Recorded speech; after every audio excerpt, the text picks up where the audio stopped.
Have you ever wondered why, throughout history, people have been so fascinated with the end of the world? From ancient myths to modern blockbusters, the idea of an apocalypse has a powerful grip on our imagination. But why? Is it just a morbid curiosity? Or is there something deeper going on in our minds? Today, on Ever Curious, we're diving into the psychology behind why we believe in the end of the world. Let's start with a basic human need: control. Our world is often chaotic and unpredictable. We face personal struggles, societal shifts, and natural disasters. Thinking about a grand, final end can, paradoxically, bring a sense of order to that chaos. It suggests there's a larger plan at play, a definitive conclusion to the story of humanity. This idea is what psychologists call compensatory control. When we feel a lack of personal control in our daily lives, we might gravitate towards belief systems that offer a sense of ultimate order. Even if that order is a destructive apocalypse, it's the comfort of knowing there's a script, even if we don't like the ending. Another huge factor is our brain's love for patterns and stories. We are natural-born storytellers. We look for a beginning, a middle, and an end in everything. The history of the universe, the story of our lives, it all fits this narrative structure. The apocalypse provides the ultimate ending, the final chapter that wraps everything up. This is known as narrative closure. Without it, the story of humanity can feel unfinished and meaningless. End of the world predictions offer that closure, promising a resolution to all the conflicts and questions we face. Then there's the concept of terror management theory. This psychological theory suggests that a lot of human behavior is driven by our fear of death. The thought of our own non-existence is terrifying. So, how do we cope? We create and cling to cultural worldviews and belief systems that promise some form of symbolic or literal immortality. Apocalyptic narratives often fit perfectly into this. They might speak of a judgment day, a spiritual transcendence, or a new world rising from the ashes of the old. By believing in such a narrative, individuals can feel like they're part of something bigger than themselves, something that will continue even after their physical death. It transforms the fear of a personal end into the hope of a grand, meaningful transition. But it's not all just about fear and control. There's also an element of hope. Many apocalyptic stories aren't just about destruction. They're about renewal. They promise a great reset, a chance to wipe the slate clean and start over. Think about it. A world without corruption, inequality, or environmental damage. This is an incredibly appealing idea for those who feel disenfranchised or unhappy with the current state of the world. The apocalypse can represent a promise of justice and a better future. It's the ultimate out with the old, in with the new scenario.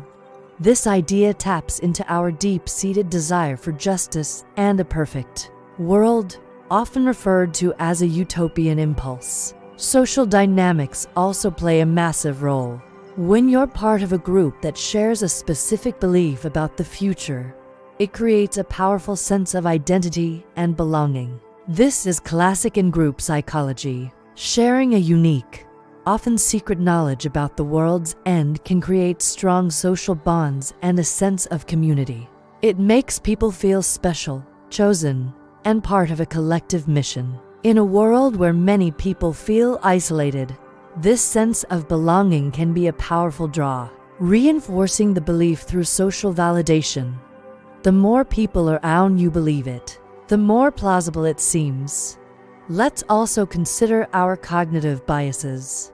One big one is confirmation bias. This is our tendency to look for, interpret, and remember information that confirms our existing beliefs. If you believe the world is heading towards a collapse, you'll start seeing signs of it everywhere. A stock market dip, a natural disaster, a political scandal, they all become proof that the end is near. You'll likely ignore any evidence to the contrary, like scientific progress or acts of human kindness. This creates a feedback loop where your belief gets stronger and stronger over time. Not necessarily because the evidence is overwhelming, but because you're filtering reality to match your expectations. Another bias at play is the availability heuristic. We tend to overestimate the likelihood of events that are more easily recalled in our memory. Thanks to the 24-hour news cycle and social media, we are constantly bombarded with dramatic, scary, and negative news. Images of disasters, conflicts, and crises are far more memorable than stories of quiet progress. Because these dramatic, apocalyptic images are so readily available in our minds, we may subconsciously start to believe that such catastrophic events are more common and more likely to happen on a global scale. The media we consume literally shapes our perception of risk. So, when we combine our need for control, our love of stories, our fear of death, our hope for a better world, and the quirks of our own psychology, it is no surprise that the idea of the apocalypse has been a constant companion throughout human history. It's not just about a fascination with disaster. It's a complex tapestry woven from our deepest psychological needs and cognitive tendencies. It speaks to our search for meaning, order, and hope in a world that often seems to have none. Understanding why people believe in the end of the world isn't about judging or dismissing those beliefs. It's about understanding the fundamental aspects of the human mind. It reveals how we cope with uncertainty, how we build community, and how we tell the story of ourselves. It's a powerful reminder that behind every grand prediction is a very human search for answers. Thank you so much for joining me on Ever Curious today. If you found this journey into the human psyche interesting, don't forget to like this video and subscribe to the channel for more explorations into the world around us and within us. Let me know your thoughts in the comments below. See you next time.